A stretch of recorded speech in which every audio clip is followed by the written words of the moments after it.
farms, no foods is a fairly simple concept. It's if we don't have farms, we're not going to have food.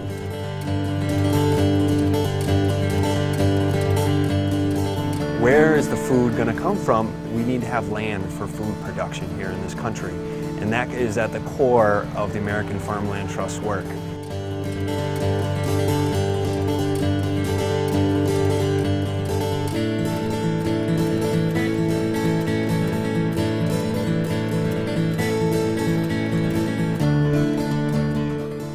That's the heart of all this, is the land and the soil. And that's what we need to protect and steward, every single one of us. Without land, we are nothing.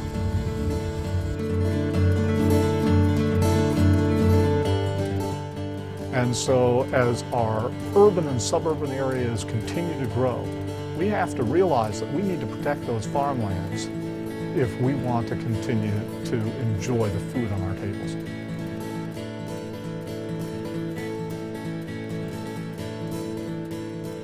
AFT has remained committed to its core mission while changing significantly over the years. Our early days in 1980 were really about taking this idea of conservation easements and expanding it and developing it more into purchase of development rights. And we've been successful at that. But now I think the organization is a respected voice in the development of public policies that affect farmers and ranchers all across the country. And I think that's been a very healthy growth for the organization. The person who really had the idea that eventuated in the American Farmland Trust was Peggy Rockefeller. She was the sort of person whose own heart and feelings made you want to do what she wanted you to do. Peggy wanted to see farms set aside for the small farmer, and she also wanted to see landscape preservation. She was a big thinker. And Peggy in 1979 said she had a dream, and that was to set up an organization whose sole focus was farmland preservation.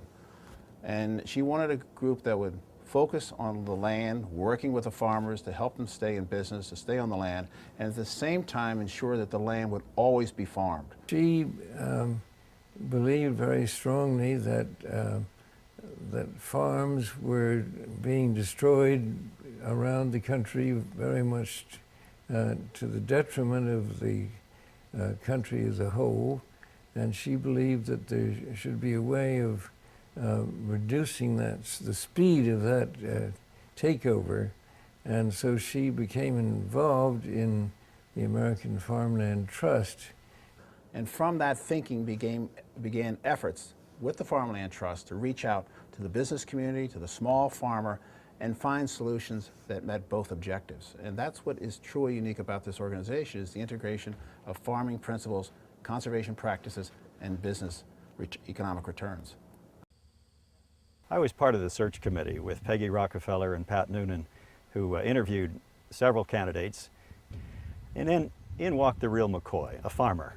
Plain-spoken, direct, very credible and believable, who had a genuine farm history. He was a successful rancher from California, but who had also achieved a lot on conservation. He had already done a great deal in California, in Marin County, to protect farmland. So this was a dream come true. And I just thought Ralph was the personification of a very successful, entrepreneurial-minded young man with a very strong environmental conscience. But the thing that impressed me most was his capturing the methane that was produced by the manure that was, of course, in the manure lagoon. And he used that methane very creatively to power and give electricity to the rest of the farm. And I'd heard about this, but I hadn't seen it before in 1980. But it did occur to me and to the board that if he could be this creative in using what essentially was BS, we knew he'd do well in Washington. A remarkable story. A young man in a farming community in Marin County, California, at a very young age, with a lovely wife and great children, decides to pull up roots and move to Washington, D.C. to take on the federal government and to try and begin to address systemically this issue of farmland preservation. And over a quarter century, helps design principles and practices and programs at federal, state, and local levels and in the private sector to sustain the family farmer. That was the vision that Peggy had, and she was blessed to have Ralph Grassi, who shared that vision and who carried it out.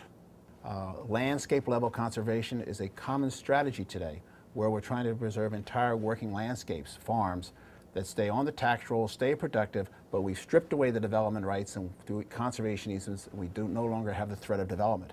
That idea of integrating, again, economics and the environment and farming practices all began here at the American Farmland Trust, evolved over a 25-year period, and resulted in the Great Farm Bill that just passed this year.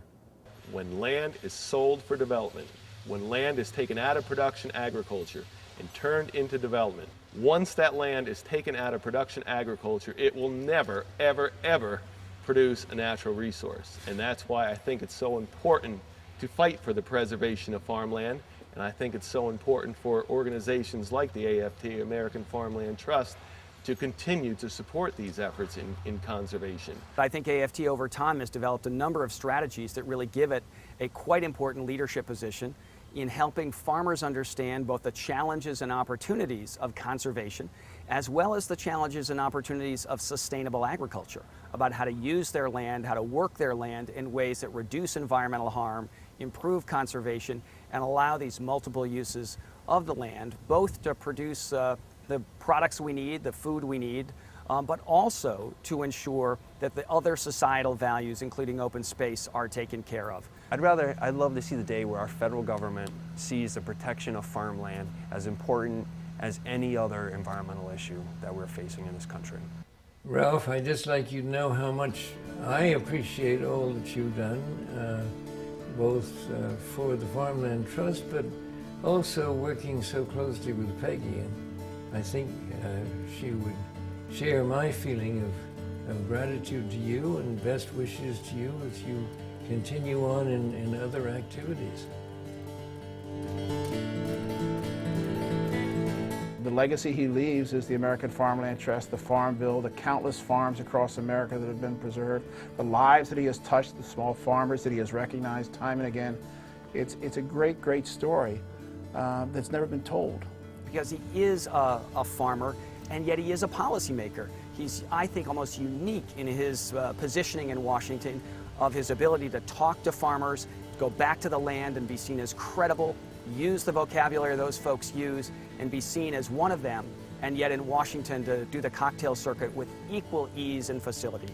So Ralph, in my mind, is a very special breed, a very special and unique hybrid that we've all benefited from.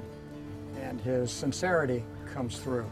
And people of any walk of life can relate to the things that Ralph talks about because he has a way of putting it in terms that they can understand.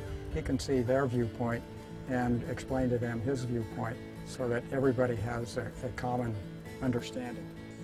And in that sense, he is an outstanding leader of the not-for-profit world of his generation.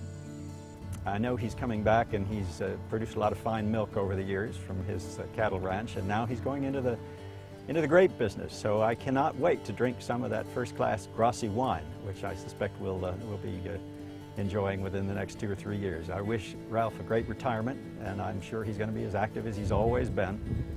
And I couldn't be happier for his success at the American Farmland Trust, and now for the next stage of his life. Because of you, Ralph, I know you'll be successful as a gentleman wine grower.